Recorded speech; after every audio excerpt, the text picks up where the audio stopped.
금요일에는 코스피가 18%나 올랐는데 오늘은 뭐 하는 건지 모르겠어요. 주말이 지나고 월요일이 되니까 장중에 오늘 5%가 넘게 빠졌죠. 물론 분명히 뜨끔한 상황이었지만은 솔직히 지난주에 워낙 변동성이 심해가지고 오늘 마이너스 5% 빠진 거는 은근히 이건 무감각했다. 이렇게 느끼신 분들도 많았을 거예요. 삼성전자랑 SK하이닉스가 다시 크게 밀렸죠. 그래서 이런 장면만 보면은 가장 먼저 이런 생각이 듭니다. 아, 결국에 금요일도 이거 가짜였나? 역시 데드캣 바운스구나. 역시 폭락은 끝난 게 아니야. 물론 당연히 그럴 수 있어요. 다만 오늘 데이터만 놓고 보자면은, 그리고 오늘 뒤에 가서 현재 미국채 30년물 때문에 시장이 왜 이렇게 변동성이 심해지는지 그 이유와 현 상황까지 짚어볼 건데, 일단 오늘 수급을 종목별로 하나씩 뜯어보면은 조금은 다른 그림이 나왔죠. 즉 적어도 오늘은 모두가 겁을 먹고 한국 주식을 다 던진 날은 아니었다. 누군가는 삼전 닉스를 팔았고, 누군가는 그 아래에서 장비주랑 부품주를 샀고, 또 다른 누군가는 반도체를 줄이면서 자동차, 방산, IT를 샀죠. 또 현물시장에선 주식을 팔면서 선물시장에선 반대로 지수를 산 주체도 있었어요. 겉으로 보면은 코스피가 크게 빠진 하루인데, 이제는 이 정도면 뭐 간에 기별도 안 가지만은 안으로 들어가 보면은 돈이 한 방향으로 도망간 게 아니다. 서로 완전히 다른 계산으로 자리를 바꾼 거예요. 그렇죠. 왜냐하면 지금은 변동성으로 시장을 먹는 장세이기 때문에. 그래서 오늘은 미국채 30년물, 금리와 더불어서 선물, 옵션, 그리고 돈이 어디서 빠져서 어디에 남았는지를 같이 봐야 된다. 결국에는 시장이 정말 다시 무너지기 시작한 건지, 아니면은 금요일에 너무 한쪽으로 몰렸던 돈이 제자리로 돌아오는 그 과정인지, 그걸 파봐야겠죠. 그래도 오늘 지수만 보면은 꽤 무서웠어요. 장중 기준으로 코스피가 5% 넘게 밀렸는데 오늘 외국인이 유가증권 시장에서 약 3.8조를 팔았죠. 꽤 큰 규모예요, 이거는. 그런데 이 매도의 약 70%가 어디에 몰렸느냐? 삼성전자랑 SK하이닉스. 딱 두 종목이죠. 기관도 비슷해요. 기관 전체 순매도의 약 1.6조 가운데 약 65%가 삼전 닉스에서 나왔다. 금요일과는 완전 반대죠. 여기서 그래서 그림이 조금 달라져요. 외국인과 기관이 코스피 800여 종목을 골고루 판 게 아니에요. 지수에서 가장 무거운 두 종목에 매도가 압축이 됐다. 삼전 닉스가 코스피에서 차지하는 비중 자체가 워낙 크죠. 둘이 동시에 크게 빠지면은 다른 종목들이 버티고 있어도 지수가 시장 전체가 무너지는 것처럼 보일 수밖에 없다. 그럼 왜 하필 두 종목인가? 자, 잠깐만 우리가 금요일을 돌아가 보면은 금요일에 역사적인 반등이 나왔을 때 외국인 매수도 삼전 닉스에 압도적으로 집중이 됐죠. 당시 외국인 순매수의 약 80%가 두 종목에 몰렸다. 쉽게 말하면은 금요일에는 외국인 자금이 가장 유동성이 크고 지수를 빠르게 들어올릴 수 있는 그 두 종목으로 한꺼번에 압축이 돼서 들어왔죠. 그리고 오늘은 바로 그 두 종목에서만 매도가 집중이 됐어요. 금요일에 사셨던 모든 투자자가 오늘 그대로 되팔았다고 확인할 수는 없죠. 매매 주체 안에도 여러 기관과 전략들이 섞여 있으니까. 하지만 적어도 수급의 위치만 보면은 오늘 매도는 무작위적인 시장 이탈보다는 금요일에 과도하게 집중됐던 그 자리에 일부 되감기에 더 가깝다. 이 차이가 중요하죠. 시장 붕괴라면은 보통 업종을 가리지 않고 매도가 번져요. 좋은 종목도 팔고 나쁜 종목도 팔고 현금화할 수 있는 건 다 팔죠. 그런데 오늘은 두 대형 반도체주에서 매도가 유난히 컸다. 그러니까 오늘 첫 번째 질문은 왜 코스피가 5% 넘게 빠졌냐가 아니라 이렇게 바꿔야겠죠. 왜 금요일에 삼성전자와 SK하이닉스로 몰렸던 돈이 오늘 일부 빠져나왔나. 여기서부터가 오늘 시장에 진짜 구조가 보이기 시작하는 거예요. 그러면 삼전 닉스에서 빠져나온 기관 자금이 모두 현금으로 도망갔나. 종목별로 보면은 그건 또 아니에요. 예를 들면 신텍, 삼성전기, 대덕전자, 원익 IPS, 테스, PSK, 한미반도체, 기가비스 이렇게 8종목을 따로 떼서 보면은 모두 같은 패턴이 나오죠. 외국인은 팔고 국내 기관은 사고 하나도 예외가 없었어요. 이게 흥미로운 이유는 같은 날 국내 기관분들은 삼전 닉스를 대규모로 팔았어요. 그런데 반도체 장비랑 부품주는 샀다. 일단 그래서 오늘 당일만 놓고 보자면은 반도체 산업 전체를 부정적으로 봤다면은 장비와 부품도 같이 팔았어야 됐죠. 하지만 그건 아니었다. 완제품을 만드는 대형주에서는 비중을 줄이고 그 아래 공급망에 있는 장비와 부품에서는 일부 자금을 받은 거죠. 그럼 왜 이런 움직임이 나오느냐? 몇 가지 가능성이 있죠. 첫 번째는 대형주와 중소형주의 가격 차이죠. 금요일 반등은 삼전 닉스에 지나치게 집중이 됐으니까. 대형주는 하루 만에 크게 뛰었는데 그래서 기관 입장에서는 금요일에 급하게 오른 대형주를 일부 줄이고 덜 올랐던 공급망 종목으로 옮기는 상대가치 거래가 가능했던 거죠. 두 번째는 실적의 시간차죠. 삼전 닉스는 이미 엄청난 실적이랑 AI 메모리 기대가 주가에 크게 반영이 돼 있죠. 반면 장비랑 부품은 HBM 증설이랑 공정 투자, 기판과 패키징 수요가 시제 발주로 연결이 될 때 그때 실적이 따라오죠. 그래서 기관이 AI 메모리 사이클 자체를 버린 게 아니라 이미 기대가 많이 반영된 곳에서 아직 실적이 따로 여지가 남은 곳으로 이동했을 가능성도 있다. 세 번째는 지수 리스크죠. 삼성전자랑 SK하이닉스가 지수와 선물, ETF에 가장 직접적으로 연결이 된 종목들이죠. 시장이 흔들릴 때 프로그램 매매랑 해제 영향을 가장 먼저 받아요.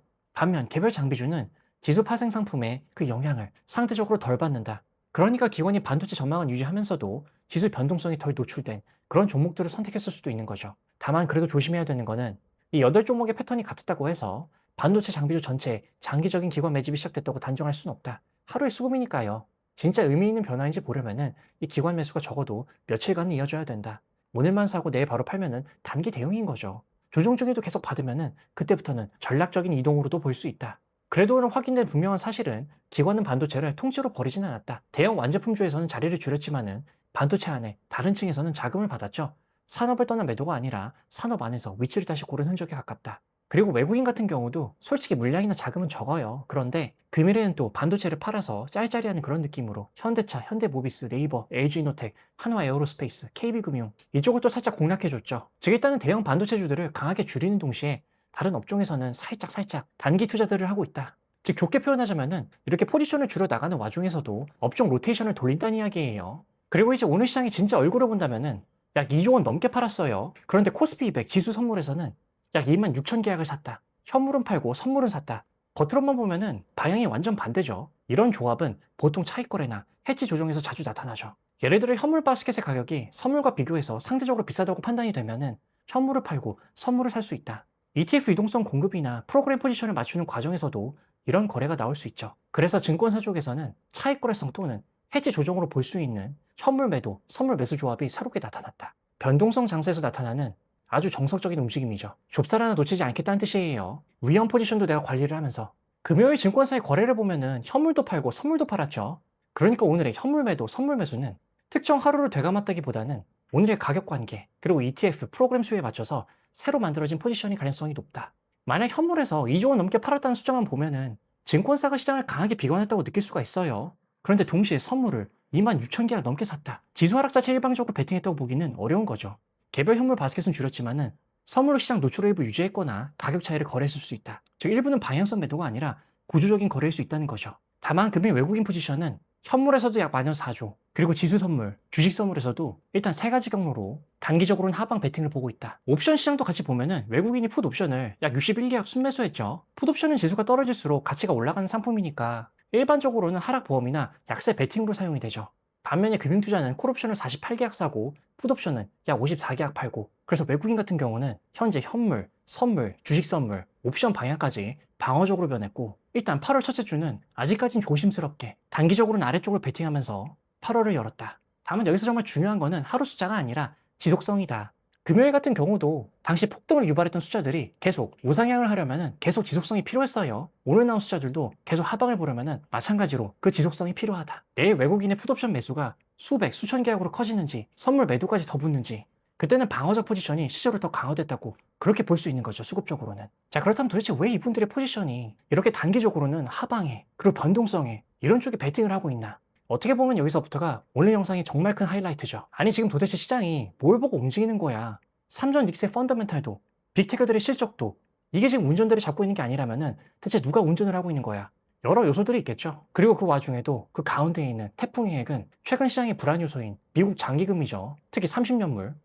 미국 장기금리가 오르니까 성장주가 눌리는구나. 여기까지는 익숙한 이야기예요. 그런데 국채를 조금 더 자세히 보면은 그것도 완전한 답은 아니다. 왜냐면 2년물이랑 30년물이 전혀 다르게 움직였고 미국 장기금리가 진정된 날에도 삼전 닉스는 다시 무너졌어요. 그러니까 시장을 흔드는 문제가 하나는 아니다. 그렇기 때문에 이 복잡한 시장을 세 층으로 나눠서 볼 수가 있겠죠.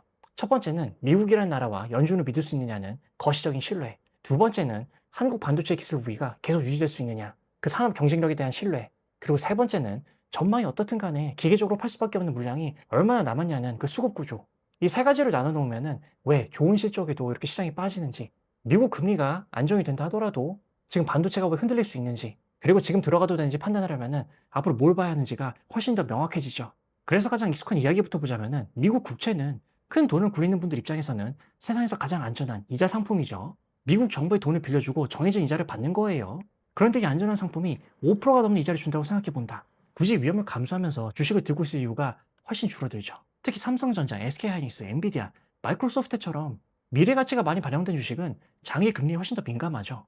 왜냐하면 이런 기업들의 주가에는 지금 버는 돈만 들어있는 게 아니기 때문이다. 앞으로 3년, 5년, 10년 동안 벌 거라고 기대한 돈까지 미리 당기고 있기 때문이에요. 그래서 장기 금리가 오르면은 그 미래의 돈을 현재 가치로 계산을 할 때 더 많이 깎아야 됩니다. 예를 들어 5년 뒤에 받을 100만 원 있다고 보면은 금리가 낮을 때는 꽤 큰 가치로 쳐주죠.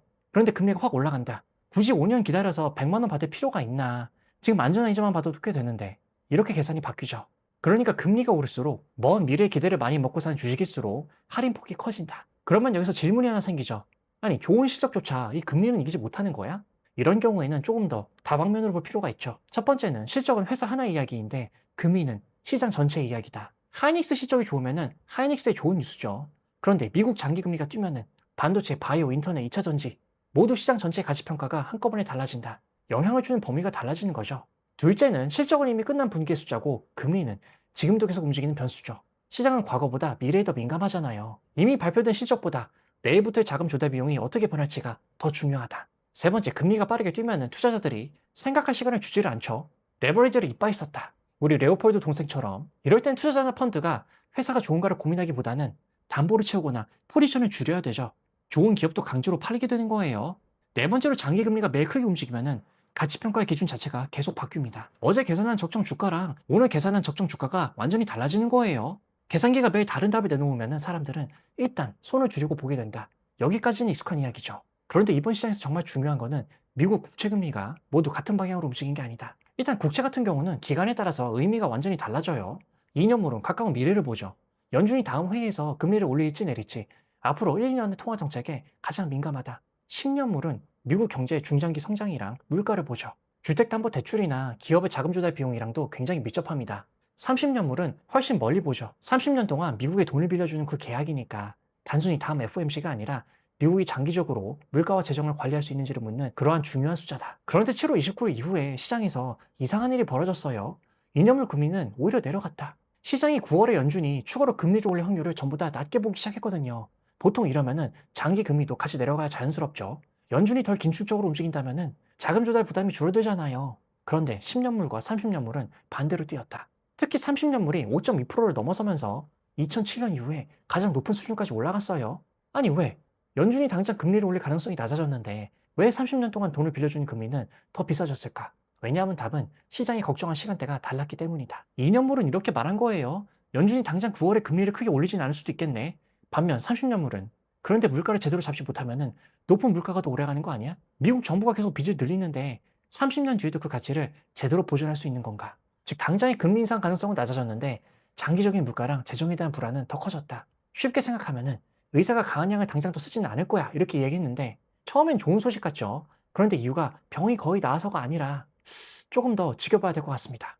이러면 생각이 달라지죠. 강한 약을 안 쓰는 게 좋은 게 아니라 병이 오래가는 것 아닐까 이런 걱정이 드는 거예요. 채권 시장이 비슷한 반응을 보였어요. 연준이 덜 때릴 것 같다는 사실보다 물가가 지금도 오래 높은 상태로 남아있을 가능성을 걱정하는 거예요. 그래서 오래 돈을 빌려주는 사람일수록 더 높은 이자를 요구를 한다.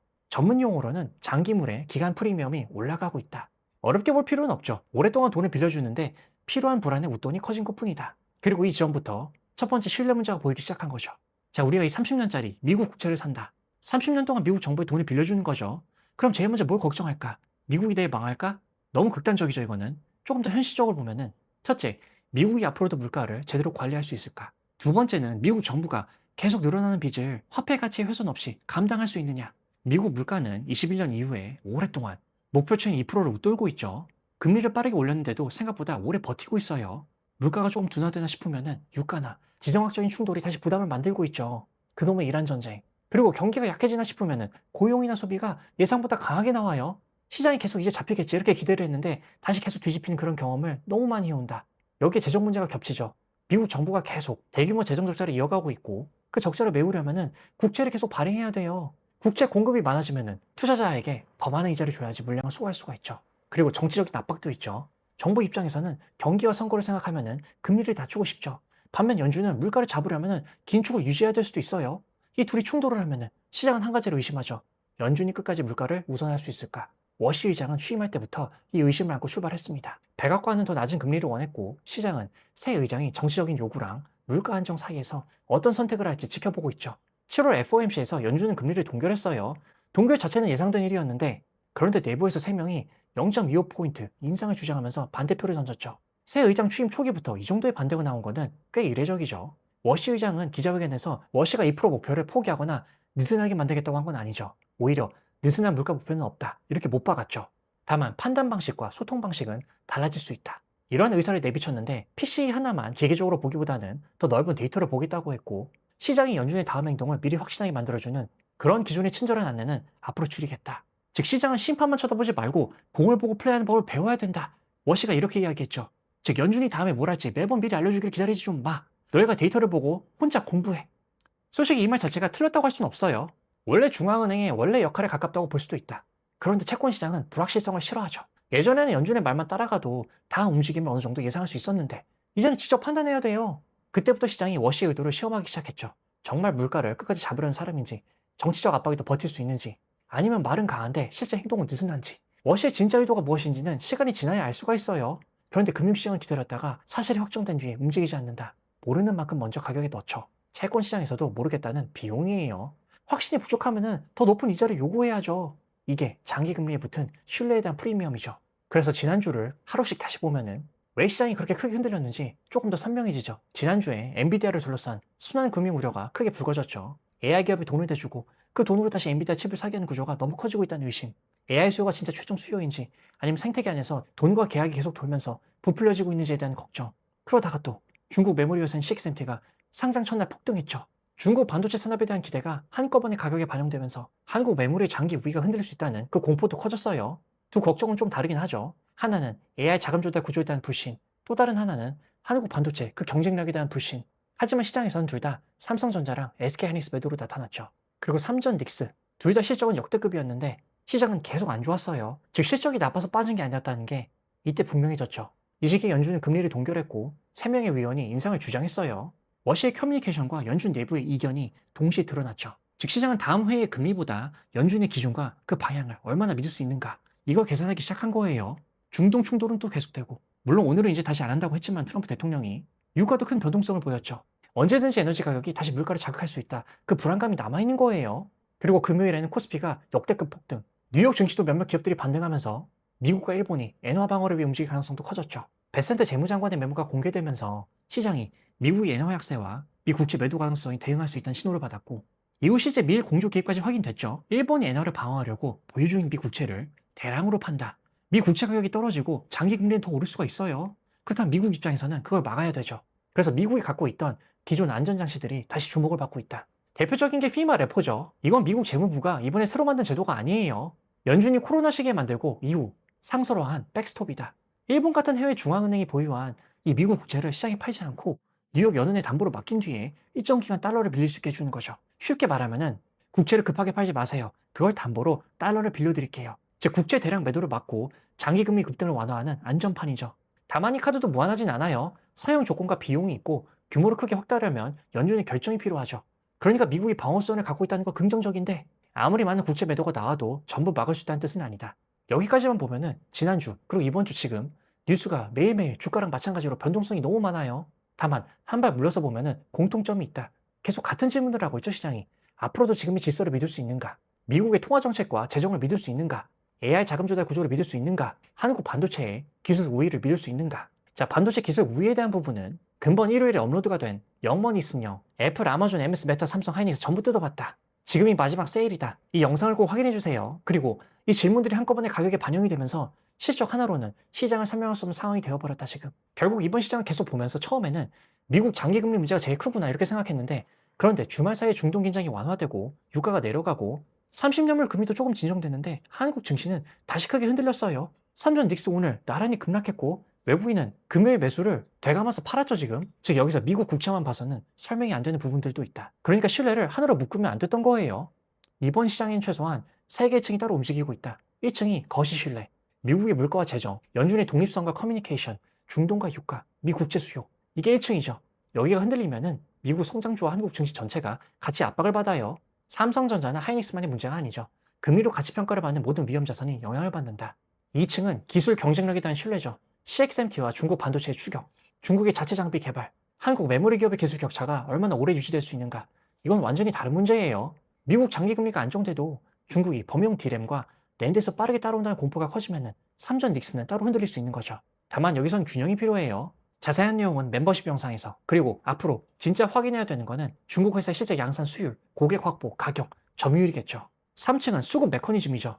세 번째는 신뢰와 조금 달라요. 기업을 믿느냐, 미국을 믿느냐와 상관없이 팔아야만 하는 물량인 거죠. 레버리지 ETF, 신용융자, 마진콜, 파생 상품 리밸런싱 이런 구조들이에요. 주가가 급락하면은 담보 가치가 떨어지고 증권사는 추가 증거금을 요구하죠. 돈을 채우지 못하면은 자동으로 포지션이 정리돼요. 이때는 회사가 좋은지 나쁜지 중요하지가 않죠. 믿어도 팔아야 된다. 이번 급락에서 개인 투자자의 레버리지 손실이 막대한 규모로 추산이 되고 수많은 계좌가 마진콜을 받았죠. 다만 여기서도 분석은 엇갈리는 게 일부 기관은 강제 청산이 상당 부분 진행됐다 이렇게 보고 있고, 다른 쪽에서는 아직 개인 레버리지랑 시동 잔액이 충분히 정리되지 않았다 이렇게 경고해요. 그래서 얼만큼 얼마가 뭐 남았다 이렇게 단정하기보다는 청산이 얼마나 끝났는지는 아직 불확실하다 이렇게 보는 게 정직하죠. 이 세 층을 겹쳐놓으면 이번 시장의 이상한 장면들이 설명이 되죠. 좋은 시적에도 시장이 빠질 수 있었던 거는 1층의 장기금리와 3층의 청산이 시적을 눌렀기 때문에, 미국 금리가 진정이 돼도 3전 닉스가 따로 빠질 수 있었던 거는 2층의 중국 추가 공포가 남아있기 때문이에요. 그리고 1층과 2층이 모두 좋아져도 3층에서 아직 정리되지 않은 물량이 나온다. 지수는 다시 흔들릴 수 있는 거죠. 그러니까 이번 시장을 AI 버블이다, 금리다 이렇게 한 단어로 계속 설명하려고 하면은 계속 헛발질하게 되는 겁니다. 서로 다른 세 층이 같은 주가 위에서 동시에 계속 싸우고 있다. 그래서 균형을 위해서는 좋은 쪽도 같이 봐야겠죠. 메모리 공급 부족 전망은 아직 살아있어요. 하이퍼스케일러들은 여전히 컴퓨팅과 메모리 부족을 이야기하고 있고, 3전 닉슨은 27년, 28년까지 계속 이어지는 그 구조적 수요를 보고 있죠. 중국의 추격이 위협적인 건 맞는데 AI 메모리 수요와 LTA, 장기 계약이 사라진 건 아니죠. 그러니까 지금 상황은 한국 반도체의 그 펀더멘탈이 무너진 건 아니다. 그 펀더멘탈 위에 붙어있던 신뢰와 레버리지의 가격이 다시 개선되고 있는 그러한 국면에 더 가깝다. 이거는 몇 년간 이어질 수 있는 구조적인 강세 제로죠. 즉 지금 변동성은 심하고 주가는 더 빠질 수 있어요. 하지만 그거는 정상적인 범위에 있는 정상이라고 보기는 어려울 수 있죠. 레버리지 때문에. 다만 그 조정의 그 국면 한 파도 안에 있다. 그런데 잠깐만, 오늘 영상에서 우리가 계속 따라다니는 게 하나 있죠. 신뢰. 미국을 믿을 수 있는가? 연준을 믿을 수 있는가? 한국 반도체 기술력을 믿을 수 있는가? 그런데 투자를 오래 하다 보면은 결국 마지막에는 아주 현실적인 질문 하나가 남죠. 내 자신은 누구에게 맡길 것인가? 사실 이 질문도 오늘 영상에서 다룬 것과 똑같다. 리스크는 없어지는 게 아니라 다른 곳으로 이동을 하죠. 자, 우리가 현금이 있으면 은행에 맡기죠. 금을 사면 금고에 넣어요. 집을 사면 등기를 하죠. 그럼 비트코인 같은 디지털 자산은 어디에 보관을 하느냐? 대부분은 거래소에 두죠. 업비트나 바이낸스 같은 곳. 은행에 돈을 맡기는 것처럼요. 편하죠. 로그인만 하면 바로 보이고 잃어버릴 일도 거의 없다. 대신 하나를 믿어야 되죠. 거래소를. 그래서 자산이 커질수록 생각이 조금씩 바뀌죠. 내 돈은 내가 직접 보관하는 게 낫지 않나? 그래서 등장한 게 바로 콜드 월렛이죠. 이름은 어려운데 생각보다 개념은 단순해요. 쉽게 말하면은 내 돈을 은행 금고에서 꺼내서 내 개인 금고에 넣는 것과 비슷하다. 거래소 리스크는 크게 줄어들어요. 대신 이번에는 금고를 내가 직접 관리해야 된다. 오늘 영상에서 계속 말씀드렸던 것처럼 리스크가 사라진 게 아니라 거래소에서 나에게 이동을 한 것뿐이다. 그런데 여기서 또 하나의 문제가 생겨요. 콜드 월렛을 처음 사면은 대부분 당황합니다. 갑자기 영어 단어 24개를 종이에 적으라고 해요. 이걸 시드 문구라고 하죠. 이름은 어려운데 쉽게 말하면은 내 금고의 마스터키다. 이 종이 한 장만 있으면 언제든지 내 지갑을 다시 열 수가 있죠. 반대로 이걸 잃어버린다. 나도 다시 못 들어가요. 누군가 이걸 훔쳐가면은 그 사람도 내 자산에 접근을 할 수가 있어요. 아이러니하죠. 거래소 해킹이 무서워서 직접 보관을 했는데 이번에는 종이 한 장이 가장 큰 리스크가 되어버린다. 실제로 자산을 잃어버린 이유를 보면은 영화에서 나올 법한 해킹보다 훨씬 허무한 경우가 많아요. 이사다가 잃어버리고 어디 두는지 잊어버리고 가족이 메모인 줄 알고 버리고, 야 이거 이상한 단어 뭐야? 엄마가 그냥 버리죠. 내가 정리 잘하라고 했지. 결국 사람의 실수가 가장 흔한 원인이 된다. 그래서 지난 10년 동안 이 하드웨어 지갑 회사들은 계속 같은 고민들을 해왔죠. 보안은 그대로 유지하면서 사람의 실수는 줄일 수 없나. 한쪽에서는 레저처럼 업계 표준이 된 제품들이 나왔어요. 보안성과 기능은 정말 뛰어난데 초보자 입장에서는 너무 어렵다. 반대로 텐점은 그냥 신용카드처럼 만들자 이런 접근을 했죠. 휴대폰 뒤에 그냥 툭 갖다 대면 끝이에요. 사용은 정말 쉽죠. 그런데 이번에 제가 약 일주일 동안 실제로 써본 이 디센트 S는 조금 다른 방향을 선택했더라고요. 딱 한 가지 질문에 집중을 합니다. 사람이 가장 많이 실수한 지점이 어디냐? 그리고 그걸 제품 설계부터 바꾸려고 했어요.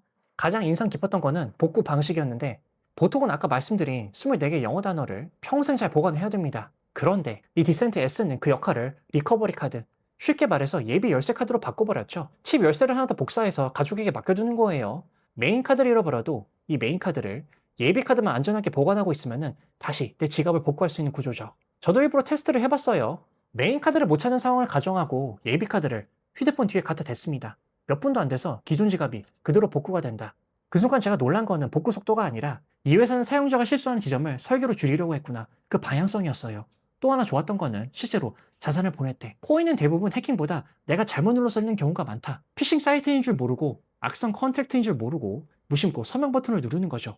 디센트 S는 최종 설명 직전의 거래를 한 번 더 시뮬레이션해서 의심되는 주소나 악성 컨트랙트가 있으면 미리 경고를 띄워준다. 자동차의 충돌 방지 보조 장치처럼 마지막 한 번 더 브레이크를 걸어주는 거예요. 그리고 하나를 더 확인해 봤는데 개인키는 카드 안에서 생성이 되고 외부로 나오지가 않습니다. 디센트 서버에도 저장이 되지 않고 만든 회사도 접근할 수 없는 구조다. 여기에 더해 2018년 서비스 시작 이후에 현재까지 알려진 보안 사고 이력이 없다는 점도 이런 제품에서는 의미있게 볼 만한 트랙 레코드죠. 물론 완벽한 제품은 없어요.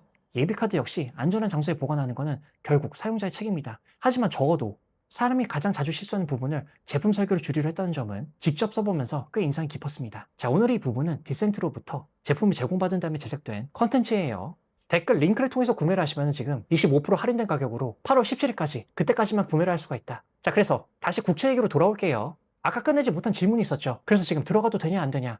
정확한 날짜를 말하는 건 불가능해요. 내일이 저점인지 다음 주에 한 번 더 크게 흔들릴지 정확히 아는 사람은 없죠. 다만 지금 어떤 문제가 커지고 있고 어떤 문제가 진정되고 있는지는 확인할 수가 있죠. 그래서 일단 먼저 1층, 먼저 2년물이랑 30년물을 같이 보면은 30년물만 높은 상태를 유지하고 2년물이 잠잠하다. 시장은 당장의 금리 인상보다 미국의 장기 물가랑 재정을 걱정하고 있는 거예요. 성장주에는 계속 부담인데 당장 연준이 급하게 긴축을 하는 국면은 아닐 수 있는 거죠. 반대로 2년물까지 갑자기 튀기 시작한다. 이야기가 달라져요.